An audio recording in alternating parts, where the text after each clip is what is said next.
Hello friends, అందరూ ఎలా ఉన్నారండి? వెల్కమ్ టు చాణక్యాస్ నీతి. గుర్తుపెట్టుకో, నిన్ను వాడుకుని వదిలేశారని నువ్వు కుమిలిపోయే బదులు ఇంకొకటి చేతిలో మోసపోకుండా ఉండేందుకు ఎలా బ్రతకాలో నేర్చుకో.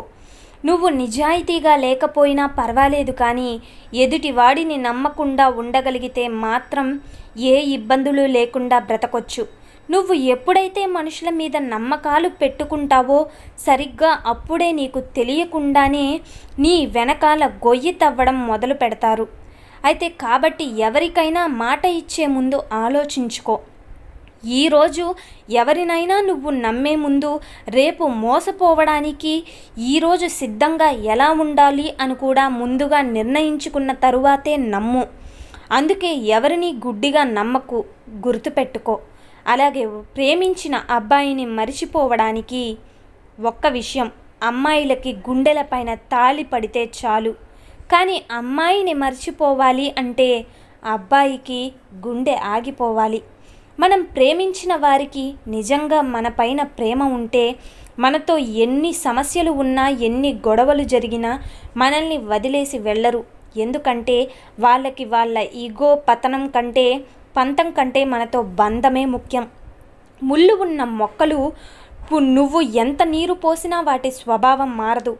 కొంతమంది వ్యక్తులతో నువ్వు ఎంత ప్రేమగా ఉన్నా, ఎంత మంచిగా ఉన్నా కూడా, నువ్వు ఎంత సహాయం చేసినా వారి వంకర బుద్ధి మాత్రం మారదు. నీ స్నేహితుడు కుబేరుడైతే సహాయం ఆశించకు, నీ మనసు తెలుసుకునే అవకాశం ఇవ్వు. నీ మిత్రుడు కుచేలుడు అయితే మనసు తెలుసుకుని సహాయం చెయ్యి. అడగలేదని ఆగిపోకు. మనసెరిగిన వాడే మంచి మిత్రుడు. నువ్వు ఎదిగేటప్పుడు నిన్ను తొక్కేవాళ్ళు ఉంటారు, నువ్వు ఎదిగాక నిన్ను మొక్కేవాళ్ళు ఉంటారు. కానీ నువ్వు ఎదుగుతున్నప్పుడు మాత్రం నీకు ఒక రూపం వచ్చేలా నిన్ను చెక్కేవాళ్ళు కూడా ఉంటారు. అలాంటి వాళ్ళని జీవితంలో ఎప్పటికీ మరిచిపోకు. అలాగే ఒక్క విషయం, చెప్పుడు మాటలు విని గొడవలకి వెళ్ళడం, చెప్పులు వేసుకుని గుడిలోకి వెళ్ళడం రెండూ ఒకటే. ఒకటి కాపురాన్ని నాశనం చేస్తుంది, మరొకటి జీవితాన్ని నాశనం చేస్తుంది. అలాగే అందంగా లేదని భార్యని, అర్థం చేసుకోవడం లేదు అని భర్తని, నీకు అడ్డంగా ఉండడం లేదని తమ్ముణ్ణి, అహంకారం చూపుతున్నాడని అన్నని, ఆస్తి పంచివ్వడం లేదని అమ్మానాన్నల్ని, అవసరానికి పనికి రావడం లేదని అక్క చెల్లెల్ని, అవసరానికి వాడుకున్నాడని స్నేహితుల్ని, ఇలా అందరినీ వదులుకుంటూ వెళితే చివరకు ఏదో ఒకరోజు మనం ఈ ప్రపంచాన్ని కూడా వదిలేయాల్సి ఉంటుంది. గుర్తుపెట్టుకో, బిచ్చగాడైనా బలిసినోడైనా పోరాడేది పైసల కోసమే. మరి తేడా ఎక్కడ వస్తుంది అంటే ఆ పైసలు ఒకరికి బతుకునిస్తే ఇంకొకరికి బలుపునిస్తుంది. ధనవంతుడు వేళ్లకు, ముష్టివాడు కూడా వేళ్లతో తింటాడు. తేడా ఏంటంటే ధనవంతుడు కోరింది తింటాడు, ముష్టివాడు వేసింది తింటాడు. కోరింది తినేవాడు కర్మయోగి, వేసింది తినేవాడు భక్తియోగి. అలాగే డబ్బును పొదుపు చేసేవాడు జీవితంలో ఎదుగుతాడు. అయితే మాటను అదుపుగా వాడేవాడు సమాజంలో ఎదుగుతాడు. మాటలే కదా అని తేలిగ్గా తీసిపారేయకండి. ఎందుకు అంటే నోటికి ఏది వస్తే అది మాట్లాడే వాళ్ళతో దూరంగా ఉండడమే మంచిది. ఎందుకంటే అటువంటి వారు ఎన్నాళ్ళ బంధాన్నైనా ఒక్క మాటతో తెంచెయ్యగలరు. మాటలే మనుషుల మధ్య దూరాన్ని దగ్గర చెయ్యలేవు, అదే దగ్గరను దూరమో చెయ్యలేవు. మాటలే మనుషుల జీవితంలో అమృతాన్ని నింపగలవు, విషాన్ని చిందించగలవు. అందుకే మాట మాట్లాడేటప్పుడు జాగ్రత్తగా ఉండు. అయితే అలవాట్లు ఆయుధం లాంటివి. మంచివైతే జీవితాన్ని పైకి లేపుతాయి, అలాగే చెడ్డవైతే ఒక స్థాయిలో ఉన్న జీవితాన్ని కూడా క్రింద పడేస్తాయి. చూపు వెళ్ళిన ప్రతి చోటికి మనసు వెళ్ళకూడదు, మనసు వెళ్ళిన ప్రతి చోటికి మనిషి పోకూడదు. వ్యక్తిత్వం అనేది వెలుగుతున్న దీపంలా ఉండాలి. అలాగే దీపం పూరి గుడిసెలో అయినా ఇంద్రభవనంలో అయినా ఒకేలాగా వెలుగును పంచుతుంది. ఒకరి కోసం నీ వ్యక్తిత్వాన్ని, అలవాట్లని మార్చుకోకు. ఎందుకంటే సింహం కూడా తన స్వభావాన్ని మార్చుకుని పిల్లిగా మారితే మాత్రం కుక్కలు కూడా వెంటబడి కరుస్తాయి. అందుకే మనం మనలాగే ఉండాలి. మన అలవాట్లు మన జీవితానికి ఆయుధంలాగా ఉండాలి. అయితే లేకుంటే నటనగా జీవిగా నటించేవాడిగా మిగిలిపోతావు. నీకు ఎవరినీ తిట్టే అధికారం లేదు. నమ్మింది నువ్వు, మోసపోయింది నువ్వు. అది కేవలం నీ తప్పే అయినా మనిషిని నమ్ముతున్నావు అంటే అక్కడి నుంచి నీ పతనం మొదలైంది అని అర్థం. నువ్వు గుడ్డిగా నమ్మడానికి ఎవరూ అర్హులు లేరు. కేవలం వాళ్ళ అవసరాల కోసం ఎదురు చూసే వాళ్ళు తప్ప. అయితే ప్రతి పరిచయం వెనుక, ప్రతి అవసరం వెనుక ఏదో ఒక మోసం ఉంటుంది. కాకపోతే పరిస్థితిని బట్టి, అవకాశాన్ని బట్టి అది కొంచెం అటు ఇటుగా బయటపడుతూ ఉంటుంది. అప్పుడు నీకు అనిపిస్తుంది అనవసరంగా నమ్మాను అని. కాబట్టి ఎవరినీ గుడ్డిగా నమ్మకు, గుర్తుపెట్టుకో. అయితే సంతోషంగా ఉన్నప్పుడు అందరూ చేతులు కలుపుతారు, కానీ కష్టంలో ఉన్నప్పుడు కొందరే చేయి అందిస్తారు. చేతులు కలిపిన వారిని గుర్తుపెట్టుకో, చేయి అందించిన వారిని గుండెల్లో పెట్టుకో. అయితే చప్పట్లు కొట్టే చేతులన్నీ భుజం తట్టలేవు. సలహాలు ఇచ్చేవారందరూ సహాయము చెయ్యలేరు. ఒక స్త్రీ నిన్ను వదిలించుకోవాలి అనుకుంటున్నప్పుడు ఆమె చుట్టూ తిరుగుతూ ఎంత బ్రతిమిలాడినా నువ్వు అలుసైపోవడం తప్ప నీకు ఎలాంటి ప్రయోజనం కూడా ఉండదు. ఆమె మనసు మారదు.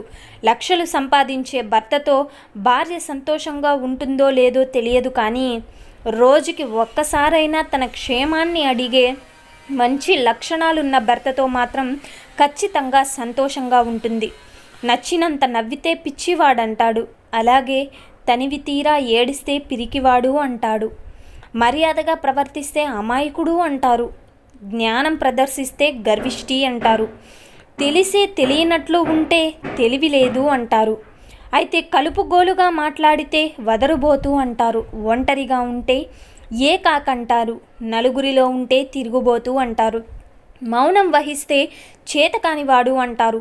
కాదు అని వాదిస్తే అతివాది అని అంటారు. ఏదేమైతే నాకేంటిలే అని ఊరుకుంటే స్వార్థపరుడంటారు. అందుకే ఈ సమాజంలో ఎలా బ్రతకాలో తెలుసుకునే లోపు చితికిపోతుందేమో ఈ బతుకు. లోకమంతా మెచ్చినట్లు బ్రతకడం, మనం చచ్చినట్లు బ్రతకడమే. ఇదే నిజం. మనుషులు లేని ఇంట్లో చెదలు పడతాయి. ప్రేమలు లేని మనస్సులో వ్యధలు పుడతాయి. నీరు లేని చేనులో పంట పుట్టదు. ప్రేమ లేని గుండెలో ప్రాణమూ ఉండదు. అలాగే నీ భయం గురించి చెప్పుకుంటే పిరికివాడివి. అయితే నీ బాధల గురించి చెప్పుకుంటే నువ్వు బలహీనుడివి. అన్నీ నీలోనే దాచుకుని మౌనంగా ఉంటే ధైర్యవంతుడివి అంటుంది ఈ సమాజం. గుర్తుపెట్టుకో. మనిషి మానసికంగా కుంగిపోవడం మొదలు పెడితే చీమ దోమ కూడా మనిషి మీద ఆధిపత్యం వహిస్తుంది. విజయానికి మూలం మనసు. శాంతంగా నిబ్బరంగా ఉంటే ఏదైనా సాధించవచ్చు. అలాగే సముద్రం పక్కనే ఇల్లు ఉన్నా ఇంట్లో మంచినీరు అయిపోతే బిందె తీసుకుని సముద్రం వద్దకు వెళ్ళం కదా. అలాగే మన చుట్టూ ఎన్ని బంధాలు ఉన్నా కూడా మనల్ని అర్థం చేసుకునే వాళ్ళ దగ్గరికి మాత్రమే మన సంతోషాన్ని, బాధని పంచుకోగలం. కానీ మన అనుకున్న వారి దగ్గర మన విలువ తగ్గినప్పుడు వారికి దూరం కావడమే మంచిది. ఎందుకంటే ఏ బంధమైనా మనది అని మనం అనుకుంటే సరిపోదు. ఎదుటివారు కూడా మన అనుకున్నప్పుడు మాత్రమే ఆ బంధం బలంగా ఉంటుంది.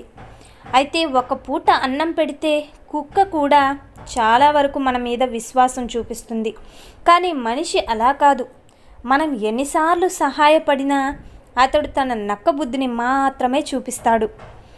ఏ కుటుంబము పర్ఫెక్ట్గా ఉండదు. అలాగే తిట్టుకుంటాము, కొట్లాడుకుంటాము. కొన్ని సమయాల్లో ఒకరితో ఒకరు మాట్లాడడం కూడా మానేస్తాం. కానీ చివరికి కుటుంబం కుటుంబమే. కుటుంబంలో ప్రేమ ఎల్లప్పుడూ ఉంటుంది. మనం అంటే ఇష్టం ఉన్నా మన మాట వెనుక బాధను అర్థం చేసుకుంటారు. మనం అంటే మనం మాట్లాడే ప్రతి మాటలో తప్పుల్ని వెతుకుతారు. అదృష్టం తనంతట తానుగా వచ్చి అలాగే తలుపు తడుతుంది అని అందరూ చెబుతూ ఉంటారు. నమ్మొద్దు. అది అవకాశం రూపంలో ఉంటుంది. దాన్ని వెంటాడు, స్వంతం చేసుకో. అదే అదృష్టం ఉంటే. అయితే నిజాయితీగా ఉండు, కానీ నిందలు వేస్తే మాత్రం అస్సలు భరించకు. అయితే మౌనంగా ఉండు, కానీ అవతలి వాళ్ళు మాట అంటే మాత్రం నువ్వెందుకు పడతావు? పడకు. నీకు విలువ లేని చోట ఎప్పుడూ నోరు తెరవకు. అవసరం ఉన్న చోట ఖచ్చితంగా వాదించు. 2 పదాలు నీ జీవితాన్నే మార్చేయగలవు. అలాగే 1 చెయ్యగలను అనే ఆత్మవిశ్వాసం, 2 చెయ్యలేను అనే అపనమ్మకం వీటిలో ఏది ఎంపిక చేసుకుని నడుస్తావో దానిపైనే నీ జీవితం ఆధారపడి ఉంటుంది. గుర్తుపెట్టుకోండి. చూశారు కదండి ఇవాల్టి వీడియో. ఈ వీడియో మీకు నచ్చిందనే అనుకుంటున్నాను. నచ్చితే చిన్న లైక్ చేయండి. అలాగే మన ఛానల్ ఎవరైనా స్టార్టింగ్ చూస్తుంటే సబ్స్క్రైబ్ చేసుకోండి.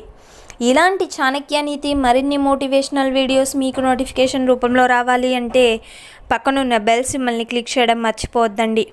అలా చేస్తే నేను పెట్టే ప్రతి వీడియో మీకు నోటిఫికేషన్ రూపంలో అయితే చకచకా వచ్చేస్తుంది. So thank you for watching friends.